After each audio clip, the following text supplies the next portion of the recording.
नमस्ते दोस्तों। आज के इस एक्सप्लेनर में एक बेहद दिलचस्प और पावरफुल इन्वेस्टिगेटिव कॉन्सेप्ट को डिकोड किया जाएगा।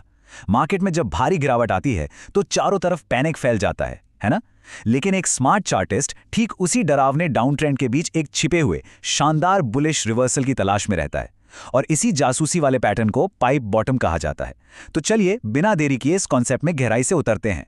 इस पूरे इन्वेस्टिगेशन का रोड मैप कुछ इस तरह तैयार किया गया है। सबसे पहले असली पाइप बॉटम्स को पहचानना, फिर नकली पाइप से बचना, इसके बाद वॉल्यूम और ट्रेंड्स का एनालिसिस, बुल और बेयर मार्केट्स का अंतर, इनसाइड वीक्स की असली ताकत और आखिर में एक रियल वर्ल्ड केस स्टडी के साथ ट्रेडिंग टैक्टिक्स।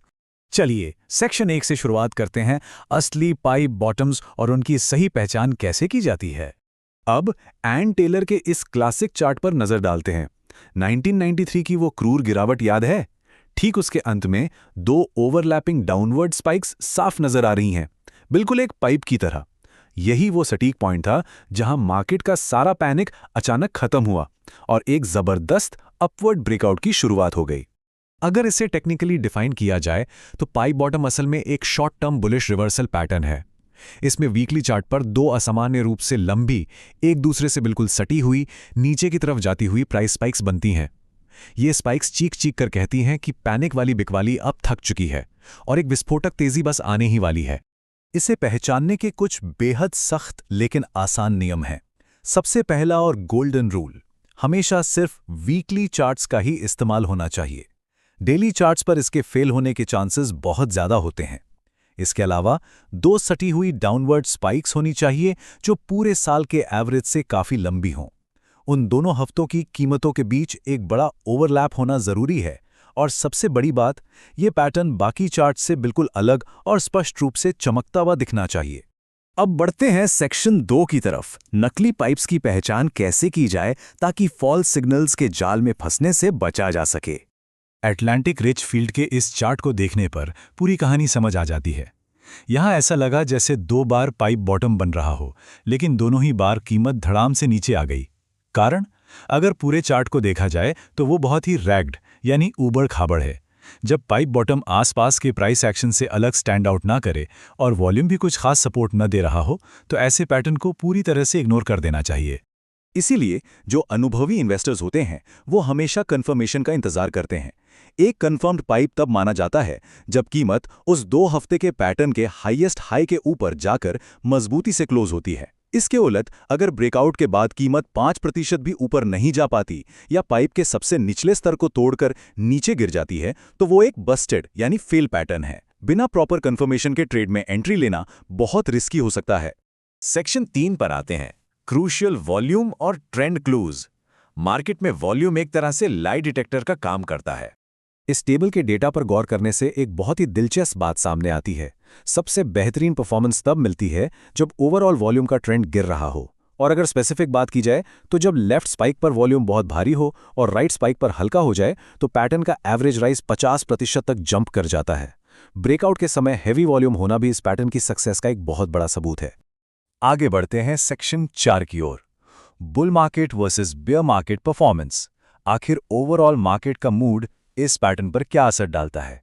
45%, ये कोई छोटा मोटा नंबर नहीं है।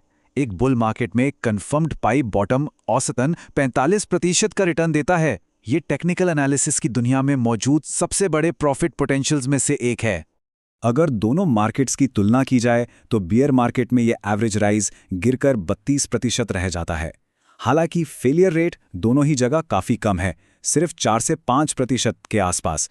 लेकिन यहां एक बहुत ही क्रिटिकल फैक्टर छुपा है जिसे थ्रोबैक कहा जाता है। जब ब्रेकआउट के बाद कीमत वापस मुड़कर नीचे आती है तो ये थ्रोबैक पैटर्न की परफॉर्मेंस को काफी नुकसान पहुंचाता है। इसीलिए ब्रेकआउट के तुरंत बाद पास के रेजिस्टेंस लेवल्स को बहुत ध्यान से मॉनिटर किया जाना चाहिए। अब बात करते हैं सेक्शन 5 की, इनसाइड वीक्स की ताकत। ये इस पैटर्न के अंदर छुपा एक ऐसा राज है जो ट्रेड्स को और भी बेहतर बना सकता है। टेक्निकल तौर पर हफ्ते 2 तरह के स्ट्रक्चर बना सकते हैं। पहला है इनसाइड वीक, जहां राइट स्पाइक पूरी तरह से पिछले हफ्ते की ट्रेडिंग रेंज के अंदर ही सिमट कर रह जाता है, यानी इसका हाई पिछले हफ्ते से कम और लो पिछले हफ्ते से ज्यादा होता है। दूसरा है आउटसाइड वीक, जहां राइट स्पाइक पिछले हफ्ते की तुलना में एक नया हाई और नया लो दोनों बना देता है। अब डेटा क्या कहता है? ये बिल्कुल शीशे की तरह साफ है कि इनसाइड वीक वाले पाइप्स आउटसाइड वीक के मुकाबले कहीं शानदार परफॉर्म करते हैं। बुल मार्केट में ये 47% तक का राइज देते हैं। तो बेहतरीन ट्रेड सिलेक्ट करने के लिए राइट स्पाइक का इनसाइड वीक होना एक बहुत ही सॉलिड और क्रिटिकल फिल्टर साबित होता है। और अब हमारा आखिरी हिस्सा, सेक्शन 6, ट्रेडिंग टैक्टिक्स। आइए इस पूरी थ्योरी को एक रियल वर्ल्ड केस स्टडी पर अप्लाई करके देखते हैं। ये पीटर नाम के एक ट्रेडर का बैंक अमेरिका वाला क्लासिक ट्रेड है। मिड 1993 के बाद अप्रैल 1994 में पाइप बॉटम कंफर्म होने पर एंट्री ली गई, लेकिन असली टेस्ट हुआ नवंबर 1994 में, जब कीमत वापस अपने पुराने लो को रीटेस्ट करने आ गई। वहां पैनिक करके भागने के बजाय पीटर ने संयम रखा और अपनी पोजीशन को डबल कर दिया। नतीजा, अप्रैल 1996 में एक शानदार 71% गेन के साथ ट्रेड क्लोज किया गया। इस चार्ट पर उन सारे पलों को बिल्कुल साफ देखा जा सकता है। वो शुरुआती पाइप, फिर वो डराने वाला रीटेस्ट और उसके बाद आने वाली वो विशाल रैली। ये केस स्टडी एक बहुत बड़ा सबक सिखाती है। पाइप बॉटम्स के मामले में अपने अल्टीमेट हाई तक पहुंचने में अक्सर 4 से 6 महीने लग जाते हैं। इन बड़े मूव्स को कैप्चर करने के लिए बस एक ही चीज चाहिए, और वो है बेतहाशा धैर्य।